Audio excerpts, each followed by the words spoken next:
Okay, I found the phaser. We're ready to go. Good morning. How's everyone doing?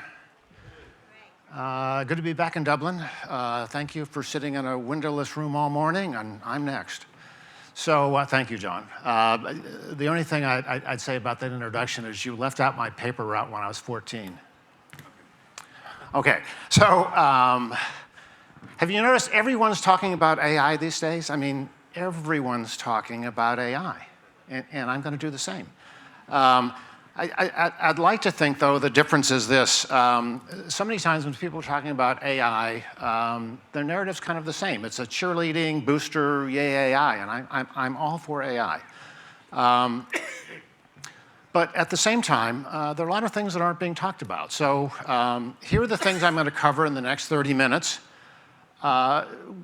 I've got two goals, and hopefully I'll accomplish them. One, I'd like to try and demystify a little bit about AI. There are times where, and I don't know whether this is purposeful or what, but we make this topic very complex. It should be such where if you really understand the fundamentals, we should be able to talk to your mom about this and have her understand it.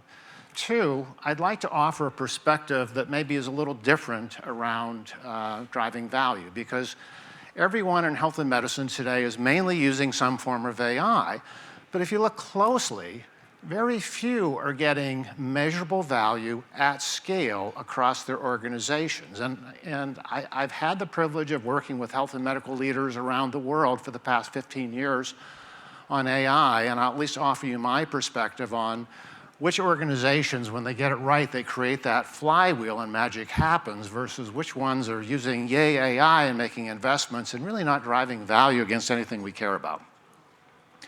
So let's start with basically the fundamentals. What are the basics for AI? Again, if we did a pop quiz right now and I said, every one of you, you've got 200 words, define AI, and then we compared, how much variance do you think there'd be? So let's start with some fundamentals. Again, AI is not that hard. Simply put, AI is IT systems that sense, comprehend, act, and learn. Intelligence demonstrated by software with the ability to depict or mimic human brain functions. I'm always going to come back to the operative is mimic, not replace human brain functions. So a lot of times we talk about AI as if it's one thing, and as you probably know, AI is one thing, it's an umbrella, but it's really many, many things that we don't have time to go through today, but I do workshops on this where you don't have to understand how all of it works, but if you understand the AI capabilities, then that allows you to start saying, okay, how do I take that capability and bring it in behind the things I'm working on to drive value? So the latest darling of AI on that one thing and many things are the things known as large language models and generative AI. And those of you who remember the fall of 2022 when all of a sudden ChatGPT came flying at all of us, I mean, think about this. ChatGPT hit 100 million users inside of 2 months. Nothing in the history of humankind has ever had that kind of trajectory. So it came flying at us. All of this stuff was new to everyone, including data scientists and AI specialists, but here we are. We're further down the road. And again, what's important to recognize is when we talk about generative AI, so anything you're reading in the lay press, the clinical journals right now, when it says AI, almost always what they're referring to at the moment is generative AI. What's super important to recognize is it's the new darling, but there are many other things. So when you look at things like predictive analytics, which is forecasting future outcomes versus generating new content, there are many aspects of AI. Predictive analytics, I've done projects going back probably 12 or 15 years in health and medicine. If we're lucky and push it, generative AI, we've got limited use cases coming into health and medicine going back maybe 2 years. And again, the point here is we're all early in the journey. We're going to figure it out together. We'll probably snicker 2 years from now at some of the things we thought were really cool today, but it's just say this is part and parcel of where AI is and where we're going. So I just point out the smart folks at Gartner have this thing called the Emerging Technologies Hype Cycle, and I just want to point out that right now generative AI is at the very peak of inflated expectations. The next stop, according to Gartner, is what they call the trough of disillusionment, which every time I hear that, I think someone at Gartner really loves Monty Python. So when you look at that, it's like we are here on that roller coaster ride for generative AI. And chances are, between now and the next time maybe we're gathered a year from now, there's going to be something else that comes up out of the blue that's new, and we're going to get all excited again. You know, I believe the velocity of change is going to continue for two reasons to understand. One, the amount of data that's growing at an exponential rate is just amazing. So in the time that we're all in this windowless room today, 30% of all new data generated around the world is going to relate to healthcare. The speed to which we're generating data, particularly in healthcare, is only going to go faster. So AI needs, feeds, and thrives on data. Without it, you know, we couldn't do anything. So we've got this tremendous rocket fuel coming in at an expanded rate. At the same time, I'm looking at things like AI training costs plummeting. So if you look at the cost to train a large data set to GPT-3 level standards, and we're now at 4, and they just introduced betas for what's coming in GPT. But in 2020, it took almost $5 million to train a data set to that level. By 2022, it dropped to $450,000.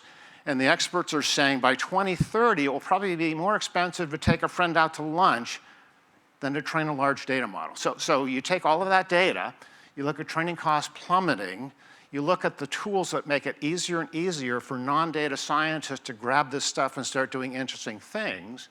And to me, things are going to go faster, and for all of us, it's only going to get more interesting. So how will AI impact longevity going forward? So here are all the things broadly on the general opportunities. Obviously, in the time I have, we're not going to go through all of that, but let me give you a sampler of at least some of the things that I'm seeing. So, you know, back to AI is one thing and many things. I look at things like voice AI, and we're seeing a lot of really cool AI-driven voice biomarkers. So I can take any 30-second snippet of you talking, not a programmed here or read this thing. I can take any 30-second snippet of you talking and risk rate you for the propensity of things like Alzheimer's, depression, and increasingly more things. So with the proper precautions, including permissions, imagine all of the things that as you're talking, I have the ability to risk rate and either diagnose something that's happening or predict the propensity of something happening in the future just with your voice. You know, I'm looking at some really cool things that some people think are kind of boring, except probably John, who's a radiologist. But when you look at opportunistic AI for medical scans, so, you know, we've been doing chest x-rays, which is the #1 image around the world. We've been doing chest x-rays since Röntgen discovered x-rays in the late 1800s. But what's interesting is AI is showing us there's lots of data around us all the time. Up until this point, though, we either haven't had the tools to see it or we haven't been watching and listening. And to me, AI almost gives those of us who are paying attention, you know, these capabilities to become data whisperers. So I look at things like a single chest x-ray can predict 10-year heart attack, stroke, and cardiovascular deaths better than the traditional tools we're using separately to risk rate people for those kind of conditions. Same time, using something known as deep learning AI, we can actually detect diabetes from chest x-rays. So think about all these things where, as a byproduct of getting one test, we have the ability to look at so many other things. So here's a hypothetical AI-enabled chest X-ray report going forward. Your chest X-ray indicates you may have type 2 diabetes, your coronary calcium score is 976, your ejection fraction is normal, and your 10-year risk of heart attack, stroke, or death from cardiovascular disease is 14.1%. Oh, by the way, in the background, because of this, AI is firing off an alert to say the next time you're meeting with your primary care doctor, they're going to talk to you about putting you on statins. Another thing that seems fairly simple, which is vision and all the things we normally do when we go to an optometrist or an ophthalmologist. And when I think about things like Healthspan, particularly for older people, you know, poor vision is a huge determinant of quality of life. It affects the ability to navigate safely, perform tasks, risk of falls and accidents go up, increased risk of things like depression and cognitive decline. And oh, by the way, if you're the daughter typically of an elderly person who needs care, it's impacting your life because you typically are the primary caregiver. So we've been seeing and doing a lot of things in ophthalmology and optometry with AI on aiding all these things for diagnoses. I was privileged probably 12 years ago to be working with some brilliant ophthalmologists and data scientists to do the first work where we take a picture of the back of the eye or the retinal, retinal scan, and then apply something known as, basically vision APIs to look at patterns in the back of the eye. And we were able to get to that point of being able to say, okay, this person has diabetic retinopathy, one of the leading causes of blindness in the world, or here's the propensity of developing it, still with the aid and the overread, and it's augmenting those ophthalmologists, but we were able to start improving the process 12 years ago. So fast forward, we look at all the things happening. So when we look at the various layers of the retina, the really smart folks at Harvard have gotten to that point where to say, not only can we produce predictions and propensity for eye disease, we can take that same scan and risk rate the propensity for cardiovascular, neuropsychiatric, lung diseases with the same scan, just looking at the patterns of the various layers in your retina. So think about all of that. And in the future, when you go in for an eye test, we may be able to predict and see a whole lot of other things that we previously haven't even thought about until you get to the point where you're developing symptoms and you're getting a diagnosis from some other tool. I'm going to take that a step farther. It was interesting. I was noticing Sally Frank's slides. This is actually a company that is in her portfolio. But last month, a company called AI just came out with this thing where FDA approved clearance first fully autonomous AI that diagnoses referable diabetic retinopathy with a handheld camera. Again, 12 years ago, we were doing all this amazing stuff with these big cameras and lots of data. Imagine any handheld camera. So as I'm thinking about this, and I'm looking at where the world's going, I believe we're already on what I call the planet of the apps. So imagine in the not too distant future, the ability to have an app on your phone, take that picture, diabetic retinopathy and all these other things are coming, I believe. So let's take that a step farther.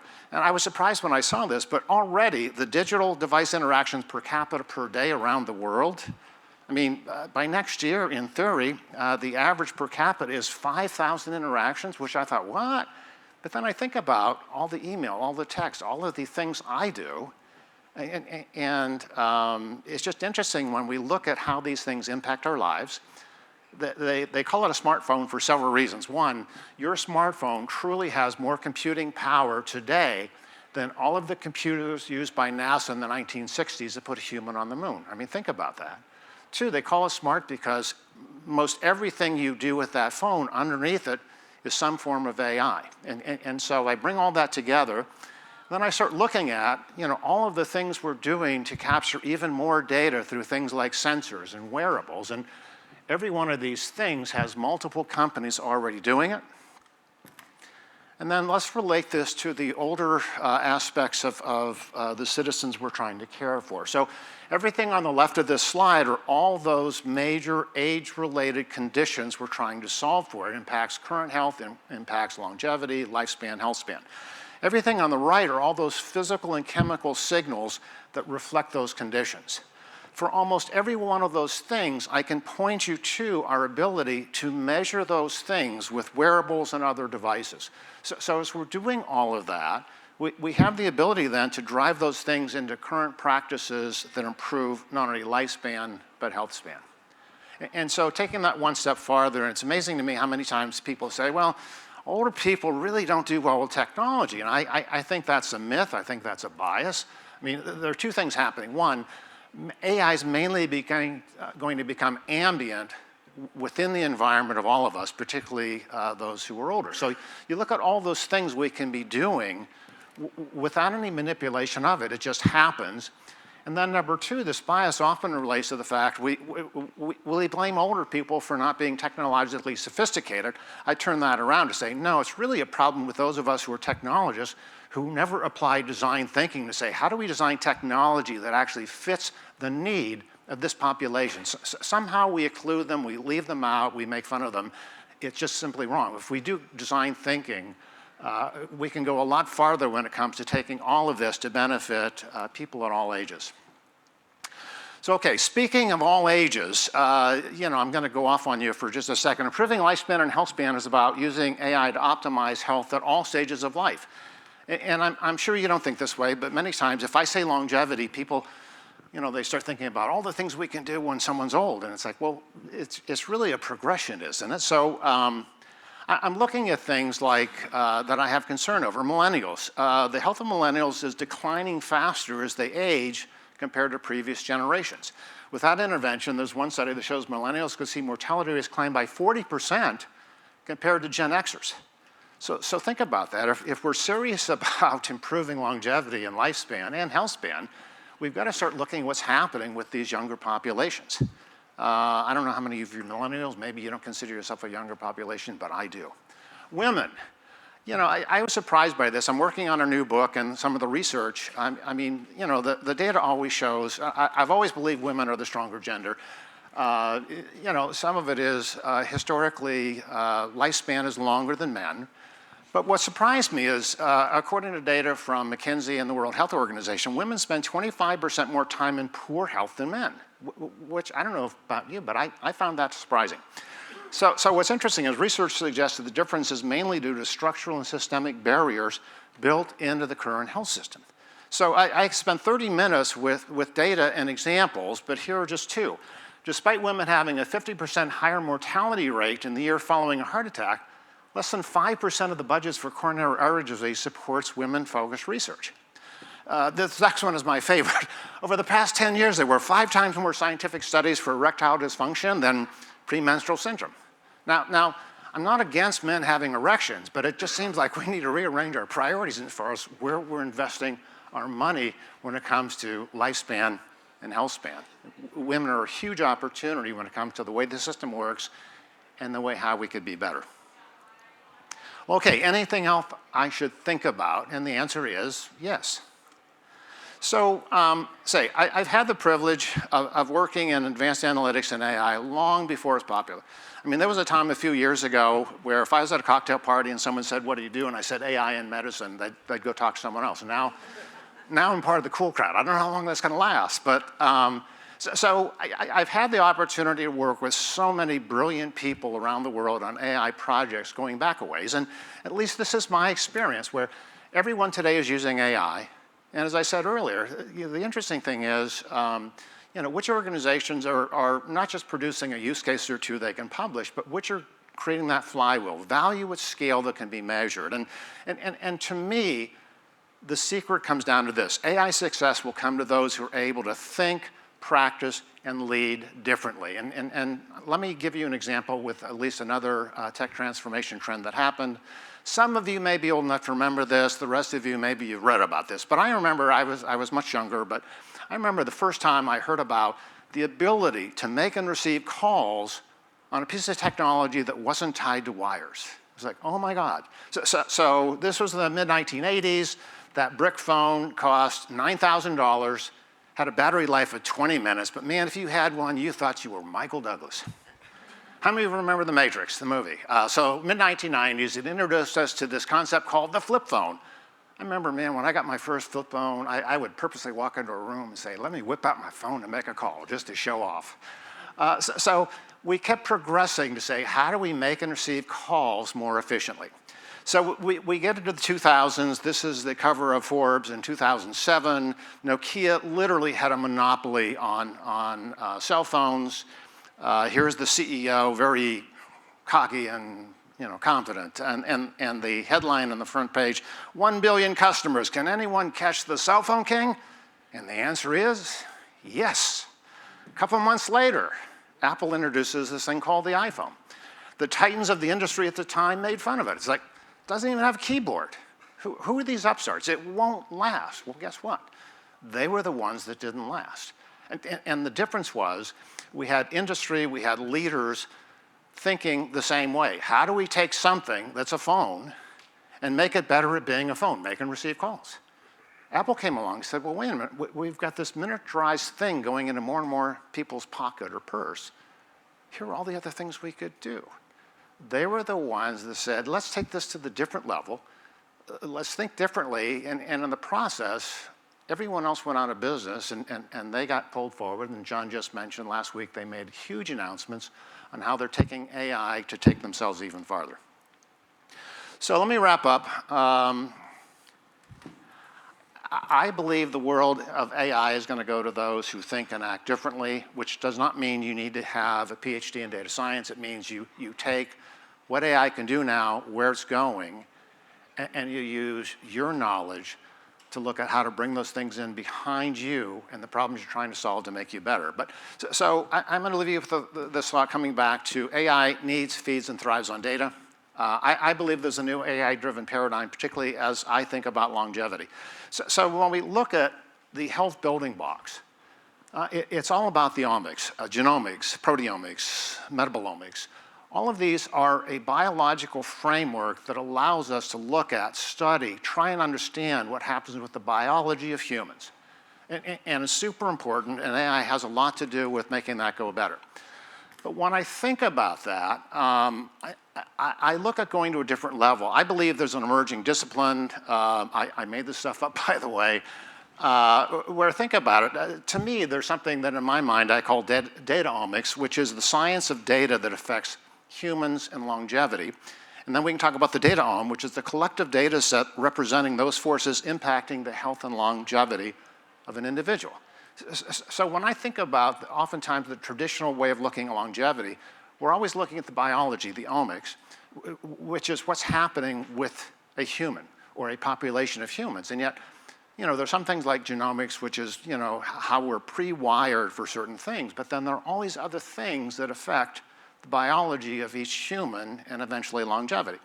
So I look at things like, and I always pose this, maybe I even posed it last year at the symposium, but here's the question. Which is a better predictor of an individual or population's health, genomic code or postal code? So I look at, and this is a study I can send you, 2 60-year-old women living within 10 miles apart within the Washington, D.C. area. If you look at the traditional data we would collect in, say, a health system, they look pretty much identical. Beta blockers for high blood pressure, family history of type 2 diabetes, missed the last few annual checkups. But if I add one thing, where they live, their zip code in the case of America, one will live 33 years longer based on their location. So back to, we've got all this data, and it's growing at an exponential rate in medical. We've got all the social determinant data. We've got things like the cloud and AI that make it not easy, but easier to bring it together. These are the opportunities before us to say, how do we take all of the data, not just the biologic things, so as things are impacting that human, we can measure it, we can study it, but how do we take everything and go upstream when it comes to what it is that's impacting your health, your longevity? And then other things, I literally threw this in the course of getting out of the airport here in Dublin and being in the back of a cab to go to my hotel. These two things came up on my feed. I mean, think about all of the things when it comes to environmental data and everything that's impacting us that we're hearing about in the news and concerned about. These are all the things, back to dataomics, of we have the ability to bring this data together, to look at those patterns, and then to have people like you say, well, if I can bring this data together, what are the things I should be looking at to really look at how I can make a difference on not just the biologics of what's happening, but getting out ahead of how do we actually do things like not only expand lifespan, but then look at how do we improve the health span to make that quality better for everyone. Okay, I'm wrapping up. So as I think about all this, I'm going to end with a quote from what I consider an oldie but a goodie. Future Shock, Alvin Toffler, one of my favorite futurists, wrote Future Shock in 1982, but if you go back and read it, it's amazing how accurate he was at nailing what's happening today. But I love this quote from Alvin. The illiterate of the 21st century will not be those who cannot read and write, but those who cannot learn, unlearn, and relearn. We have a long ways to go. Again, I believe the future is for those who are willing and able to think differently, and hopefully every one of you in this room are here for that reason. Okay, that's it. If any of this resonates, my latest book, just as Sally said, is a self-promoter, Hacking Healthcare. My major thing for social media is LinkedIn. I'd love to get a request so we can follow each other. If you want to know more about my writing and some of my coverage, just tomlawry.com with that. Thank you, and hopefully we'll have a chance to catch up.